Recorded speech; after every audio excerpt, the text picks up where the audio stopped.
Minnesota's Attorney General Keith Ellison, who's serving alongside Kamala Harris's running mate, Minnesota Governor Tim Walz, wrote a thank you message to Brazil days after the country began blocking the social media platform X. He posted, "Obrigado, Brazil."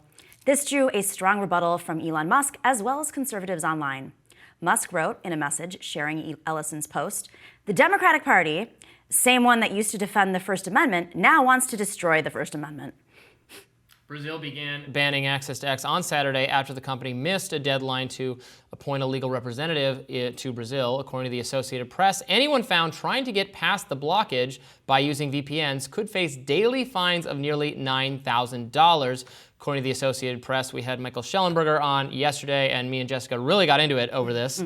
I think this is just unconscionable, what is going on in Brazil. I think it's shameful that Keith Ellison endorsed it.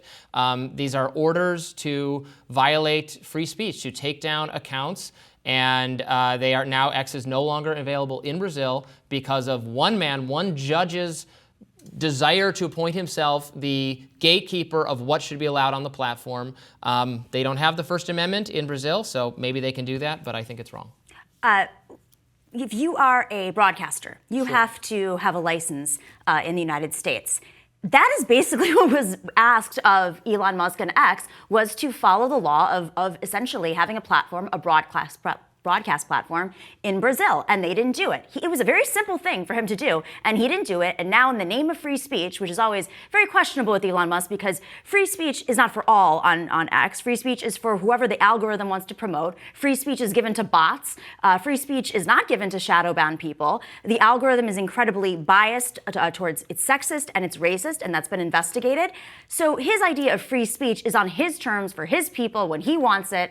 But again, it's a private company, exactly. And private companies also have different rules. So he's using this absolute free speech argument, but it's not free speech absolutism at all. Well, you criticize Elon Musk all you want. I've criticized him as well. I don't think all of the new policies are necessarily living up to the hype in terms of what he promised. But we have to be very clear about what's happening here. It's his company. He should be. If in the media you say he needs to get a license. We had Schellenberger on yesterday, and he explained that they fear for the employees' safety if they were to get a lawyer or a contractor. Schellenberger himself is under threat of being arrested there for violating. Again, it's content-based stuff. This judge has said that they have to take down certain content. Elon Musk has said, no, we're not going to do that. The government is the one you talk about what the algorithm's promoting or it being manipulated. The government of Brazil is the one trying to dictate, remove content, not say it should all be available or transparent or I have some problem with your algorithm, but take down this account, including other political figures because they don't like what they have to say. I think that is so bad. We would recognize that clearly as a First Amendment violation if it was happening here in the U.S. If the government tried to say, and they did. It was not an order. It was a, hey, we'd really like you to take down some of this Hunter Biden stuff and COVID stuff. And Mark Zuckerberg now has said that was really bad and he regrets going along with it. But this is worse. This is an order. This is a criminal matter. And it's not just conservatives complaining about this. I actually saw a great opinion piece today from, this is an editorial from the Washington Post saying that Brazilian Supreme Court Justice Alejandro de Moraes has gone too far. This has come at a substantial cost to free expression, with mandates for removals and even arrest warrants often issued under seal with scant reasoning to support them. The move against X is more of the same. Also the taking down of Starlink. It sounds authoritarian. Whatever the threat to democracy the accounts wanted gone might have posed, the threat from one government official limiting the speech of 220 million people is greater. I think that's, this is from a paper obviously that's been very critical of Elon Musk. I think it's pointing out, the real danger in doing this. And I don't think it's just an issue of they have to get some kind of license. That's a pretext. They don't like the content on the site. But also, Elon Musk has a responsibility. All tech companies have a responsibility to reduce hate speech, to reduce false information from spreading disinformation. All tech companies essentially have to report whether or not they see threats like terrorist threats. And he's not doing any of these things that even Mark Zuckerberg and Google, they are policing internally and sharing information with the government, but Elon Musk is hands-off. He's actually very hands-on, but when it comes to taking responsibility for bad actions on Twitter, on X, he is not doing so, and he's refusing to do so. And my guess is that this conversation's been going on a lot longer in Brazil, especially with the escalation of right-wing extremism that has occurred in Brazil over the past few years, with Bolsonaro, no longer an entity, no longer a threat. But Twitter has been an avenue for the far right to organize with very little oversight. And when I say far right, I mean the extremists who want to storm capitals, the extremists who make threats against women, threats against people of color. I mean, those things should be taken into account. You don't get free speech for everything. Free speech absolutism does not occur in this country, and especially not in Brazil. And if Elon Musk wants to operate in Brazil, Brazil has a set of laws. And if he doesn't want to follow them, then that's his problem. It's not going to stall on him. Sure, but I'm criticizing those laws in the same way I'm criticizing the laws of China and Russia and Iran and North Korea, other companies that, China said to Google, you can't operate in this country unless you suppress information about Tiananmen Square. Yep. I mean, this is exactly like that. This is exactly like that, except, some people think that content is not objectionable, and this is. It's content-based restriction. I, of course, agree that threats of violence should be terrorist organizations should be reported. It is reported. I'm not up to date on what level of reporting Twitter is doing. I think it's not nothing. You might say it's not enough. Definitely not. Generally, the social media companies do report. I always find it funny when they're criticized for not doing enough. They report so many accounts for CSAM, child sexual abuse material, terrorism, and all that. And they are required under U.S. law to do so, and they should do so. But this is not. I mean, this is people's opinion. You can say they're bad opinions. You can say the information is wrong, but misinformation is not. There's not some separate category that's not under the banner of free speech. Wrongful information, again, in the U.S., maybe not in Brazil, but in the U.S., is absolutely protected by the First Amendment. Hate speech is protected. Racist speech, sexist speech. This is the kind of speech that the ACLU, at least they used to, go to court to defend the rights of awful people to say these things. It's the same thing online. We used to, and I have to say the left used to be very good on drawing that distinction. We hate the speaker, hate the speech, but defend it. Defend your right to do it, and this is clearly, I think this is a clear example of that principle being impugned. My concern is not just the type of speech that's put out on Twitter, but it's also that the algorithm is promoting certain types of speech, and he is not transparent with the algorithm despite promising to do so. He has not gotten rid of the bots despite promising to do so, and he's putting his thumb on the scale of political discourse in this country.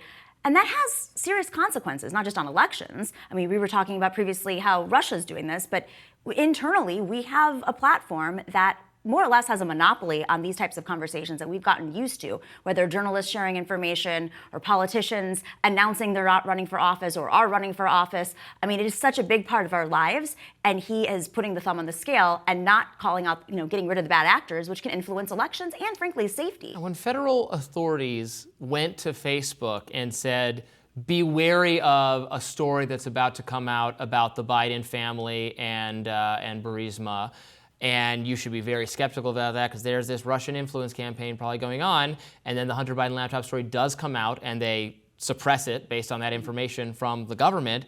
Is that not an example of thumbs being put on scales? I agree. I mean, but there's two things can be true at the same time. Sometimes information is true, but it is also beneficial and being promoted by foreign influence. I mean, that's part of their sophisticated influence operation. But when it came to COVID and what Mark Zuckerberg said, yeah, I do think that we should have been alerting folks of false COVID solutions and all these things. They're telling people to drink bleach. I mean, that's a public health issue. Okay, but what about? This was the case on Facebook for months. It was militantly suppressed. If you said any post asserting that COVID its origins might have been from a lab, that was brutally suppressed under, again, a health misinformation framework that now looks rather silly because now it's quite mainstream to have questions about exactly what circumstances COVID arose. Some of the early, things changed over time, right? At the beginning, Fauci said, don't bother with masks. Then he said, oh my God, get a mask. Wear two. Any mask is good. Then it was like, actually, if you're going to wear a mask, you should really wear the high-quality ones. The other ones are not doing very much. It changes over time, and that's why I get really nervous about the level of speech suppression on so many of these subjects when, yes, some of the elite expert opinion held up really well. Some of it did not. And should federal bureaucrats be making those decisions, or should we have a more situation where, you know what, there's going to be a lot of information out there. Some of it's not going to be accurate. Some of it is going to be accurate. Nobody knows, and that's kind of like the argument for free speech, right? But it was chaos. I mean, it was descending into chaos where even if the federal administrators of this were wrong and they were learning as they went because they had teams, doing research and investigating and along the way, the roots of COVID or what worked and what didn't. I don't trust my neighbor, my crazy neighbor, to disseminate this information, and that can go just as viral. Well, I mean, that's the thing about algorithms. But if you're spicy, you can go viral. And I don't really trust the random person who has no background in public health or investigating the roots of epidemics and pandemics over the government, which has a lot more resources and a lot more tools at their disposal. And, correct, they were wrong on many things. But that doesn't mean that random people on the internet should have just as much authority.